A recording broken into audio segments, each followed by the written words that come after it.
Okay, I am live. I'm reading out of Eyes of Horus. It is one of Joan Marshall Grants' far memory books. She writes about her own previous lives. She wrote 7 books. This one is about Ra. She is a male, and it is about the battle between good and evil. And we are in part 6 here, and I have finished the first part of part 6, Tombs of SEKMET, because they won, and they are now investigating where the priest lives. They can't find him.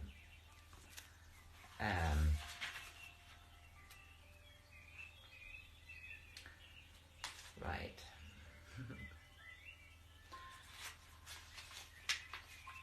Again, I didn't make it very clear where I finished. Isn't that typical? Because it's quite a long chapter again. That's why I finished it. As the cavity was too wide to jump, we had to wait until 2 poles, which had once supported the roof of a priest's house, were brought to make a bridge. Kias rather reluctantly agreed to wait for us at the top of the shaft, with Pataaru and most of the others.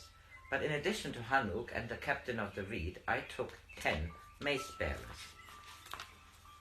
The passage turned to the right, and then appeared to end in a blank wall. This I guessed to be a dropstone, and in a few minutes we managed to raise it with the levers we had brought for the purpose, sufficiently to crawl underneath. There was another short flight of steps, and then the passage ran level for about 20 paces, before turning again, this time to the left, after which it was closed by a massive wooden door. I hammered on the door with the hilt of my dagger, shouting a command that it opened in the name of Pharaoh.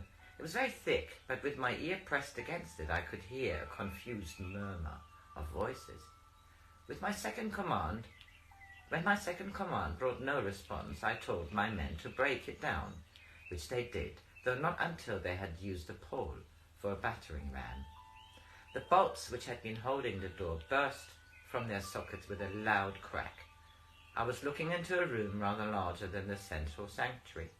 The low ceiling was supported on 4 square pillars, and the walls looked like the sides of a natural cave. In the center of the room crouched Heket, his arms folded on his chest like a sick baboon. He had the wide, vacant eyes of the blind, and spittle drooled from his mouth to course down his body like the slimy track of a snail. Around him were huddled the other priests, and among them the acolytes. The boys were silent, but the old men cried out in a quavering chorus, "Mercy, have mercy on us." "Would he have had mercy?" I said, pointing to Heket, that quivering travesty of a man. "We thought his was the only power, we knew of no other," protested the priest of extraordinary fatness, whom I had noticed earlier in the day. When I saw I was not impressed by his excuses, he went on, still more shrilly. "How can we be blamed for being ignorant? We have all been here since we were children, like these, our sons." He pushed forward one of the acolytes, saying to him, "Boy, tell him we have been good to you, that we could not help obeying he whose power is now broken." "But you haven't been good to me," said the boy sullenly. "You flatter me when you want me to pretend to be your woman, and that's not the only thing you want me to do. But when you are tired of that kind of play, you pinch me and make me beg for enough food to keep me alive." The boy turned to me. He said he was SEKMET on earth, and if I disobeyed him in anything or tried to run away, he would make snakes come out of my mouth until I died of a screaming madness. He held up his head defiantly. "I'm not going to stay here any more. You and the other men are soldiers. My father was a soldier when I lived outside the temple. He wouldn't have kept his promise that I should be given to the temple if my mother recovered from the pestilence, if he'd known what was going to be done to me." The child for he was a little more, took himself free of the fat priest's hold on his arm and ran to stand beside me. "You can trust me, noble lord, because now you are here. I'm not frightened. Because you came, I would have lied or stolen or killed people if they had made me, because I was too frightened to disobey. It's easy to say you'll be brave when you don't know what they can do to you. But I've seen an acolyte beaten to death, and another one was taken out to the river at midnight and given to the crocodiles.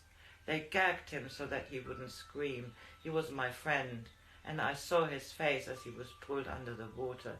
His eyes were open, asking me to do something to help him, but I couldn't because I was too frightened. When you're obedient, they pet you and feed you with food from their own bowls with their dirty fingers. But I think they're sorry when you're obedient, unless you cringe a lot, for they enjoy thinking of new punishments." "Don't listen to him, he lies," screamed the priest.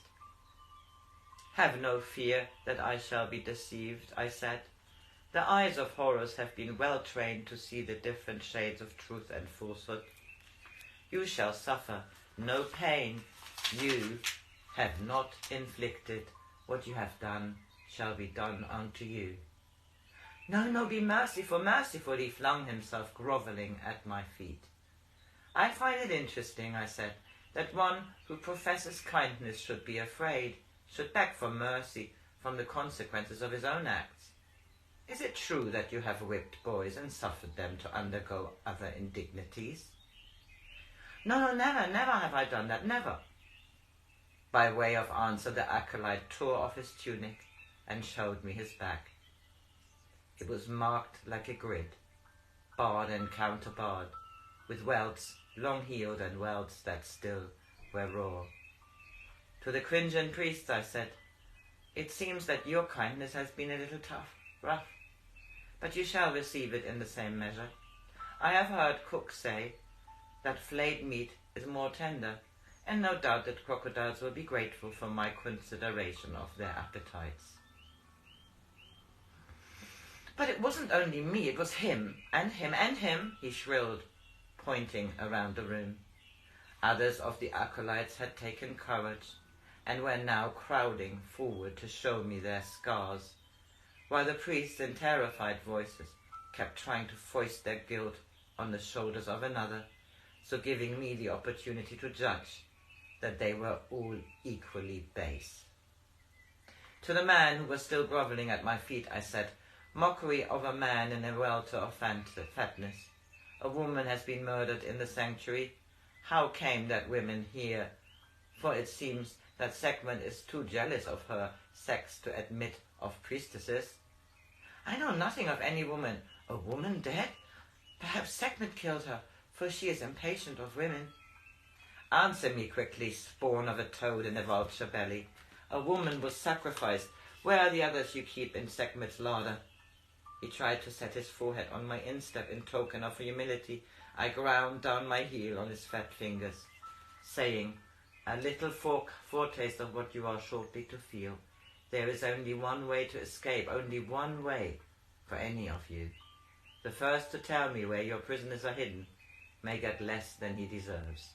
In unison they shouted, each eager to betray their fellows, "They are under here!" And they all pointed to the same corner of the room. The stone which hid the entrance had no counterweight and was lifted by an ordinary ring bolt set in the slab. A wooden ladder led down into the darkness. So, and I finish this chapter later. Today is Saturday, and it's the 14th of October.